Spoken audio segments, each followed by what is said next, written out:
সান্তোসে থাকবেন নাকি অন্য ক্লাবে যাবেন, এই সিদ্ধান্ত জানাতে যতদিন সময় নিলেন নেইমার।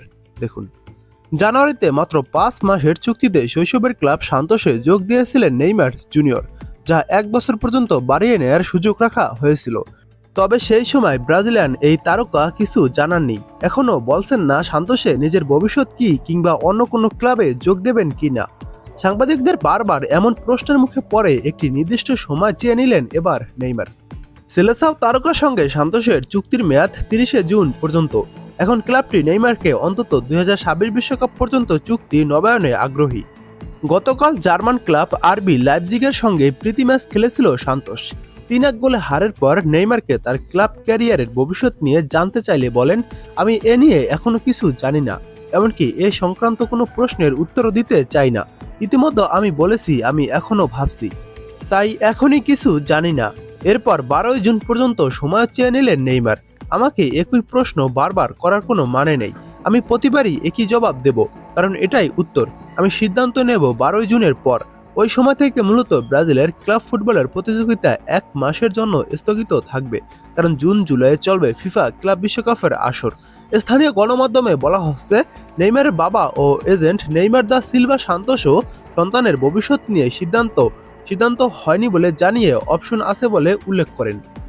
এ সময় নেইমারের বাবা গ্লোবো স্পোর্তোকে জানান, 30শে জুন পর্যন্ত যেহেতু চুক্তি, এরপর সবাই জানবেন এখানে সান্তোস আমরা থাকবো কি থাকবো না। আমরা এখনো সিদ্ধান্ত নেইনি, কারণ এখনো তার চুক্তির মেয়াদ বাকি এবং নবায়ন নিয়েও আলোচনা শুরু হয়নি। চুক্তি নবায়ন কিছু বিষয়ের উপর নির্ভর করছে। সান্তোসের কাছে পূর্ণ স্বাধীনতা আছে নেইমারকে গ্রহণ কিংবা ছেড়ে দেওয়ার। এখন চুক্তি নবায়ন তাদের বিষয়, তা আমাদের হাতে নেই। নেইমারের কি বাজারে চাহিদা আছে, এমন প্রশ্নে আমি বলবো আছে।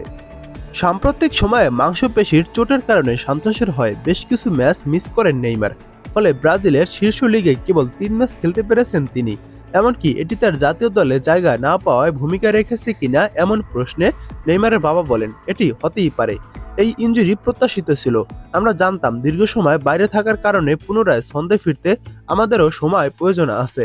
মাঠে আরও বেশি মিনিট থাকতে হবে এবং দেখতে হতো দীর্ঘ বিরতির কারণে আমাদের শরীর কি আচরণ করে। তার পুনর্বাসন নিয়ে আমরা খুশি। সে গতকাল 45 মিনিট খেলেছে, সে অনেক শক্ত ও দৃঢ়, প্রত্যাশা অনুযায়ী সামনে এগোচ্ছে। এদিকে জুনে ব্রাজিল ও ইকুয়েডরের বিপক্ষে 2টি বিশ্বকাপ বাছাইয়ের ম্যাচ খেলবে ব্রাজিল, যার জন্য ঘোষিত দলে নেইমারকে না রাখা নিয়ে নতুন কোচ কার্লো আনচেলত্তি জানিয়েছেন, যারা ছন্দে আছে আমি সেসব খেলোয়াড়দের বাছাই করার চেষ্টা করেছি। নেইমার সম্প্রতি ইনজুরিতে ছিলেন। সবাই জানেন নেইমার ব্রাজিলের জন্য অত্যন্ত গুরুত্বপূর্ণ একজন খেলোয়াড়। সে সবসময় সবার পরিকল্পনা আছে এবং থাকবে। দল ঘোষণার আগেও তার সঙ্গে আমার কথা হয়েছে।